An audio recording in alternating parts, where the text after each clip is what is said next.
President Donald Trump is taking drastic action to speed up deportations and limit even legal immigration pathways. In recent days, top officials reportedly met with lawmakers about a forthcoming request for nearly $200 billion to boost immigration enforcement.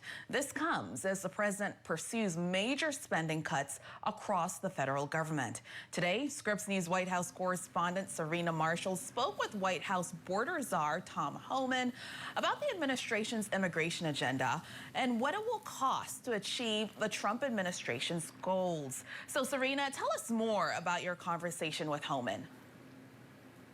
Yeah, Joy. Well, in the recent days, we've gotten the data from CBP about just how many people have been crossing the southern border, both before and after President Trump took office, January, that data. Now, it's important to note that data had been on the decline for more than the last year after Mexico stepped up enforcement of their northern border, and as President Biden had put forth an executive order that really circumvented how individuals could claim asylum. But those numbers fell even more precipitously in the 2 weeks after President Trump took the oath of office than before, going from 2,000 daily down to just under 800 apprehensions in the weeks following inauguration. Now, keep in mind, he quickly signed executive orders day one in office on the border, declaring a national emergency, authorizing active duty military and National Guard to help CBP with their enforcement.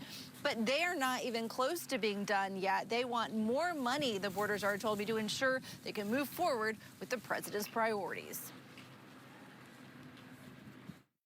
Well, look at the success we already have, right? Border numbers are down 90%. President Trump accomplished that in a matter of weeks. So, in interior enforcement, if you look at the latest ICE stats, we more than doubled the arrests of illegal aliens in the interior. We more than doubled the arrests of criminal aliens in the interior. We more than doubled the arrests of criminal gang members. So we're doing great work with the money we have through efficient means and having the whole of government. But I'll be clear, we need money from Congress. The more money we have, the more successful we'll be. The more detention beds we can buy, the more air flights we can buy, the more resources we can bring onto the teams. We got to hire border agents, we got to hire ICE agents. So Congress needs to come through so we can finish the job we started. We already had great success. More money means more success.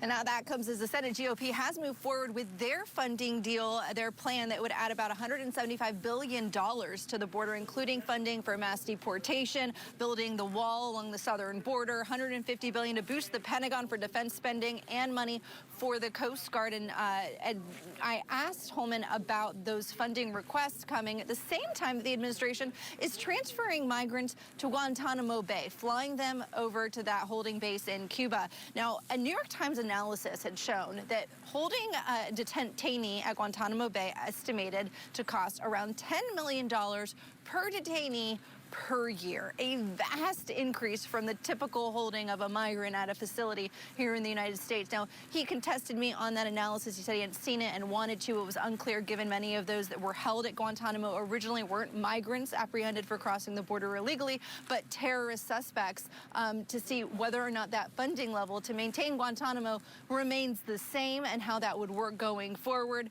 He said he hadn't seen it himself, that those that are being held there, though, are the worst of the worst, that their country won't accept them. There have been reports that many of those individuals, their worst crime was crossing into the United States illegally. Holman said that doesn't matter. That is a crime. There shouldn't be something worse than already breaking the law to break into the country, in his words. But also, we asked him about an ACLU lawsuit that has claimed those being held at Guantanamo Bay are not had access. They said there are concerns about access to legal counsel by those detainees being held there. He said and confirmed that all detention standards and the same rules apply for those being held at that detention facility as other detention facilities in Texas or Arizona. And Joy, there was one other big immigration issue on the agenda, and that is reports that TPS, as temporary protected status, is something given to migrants from locations that are being devastated, either war or Haiti, for example, after a hurricane or an earthquake.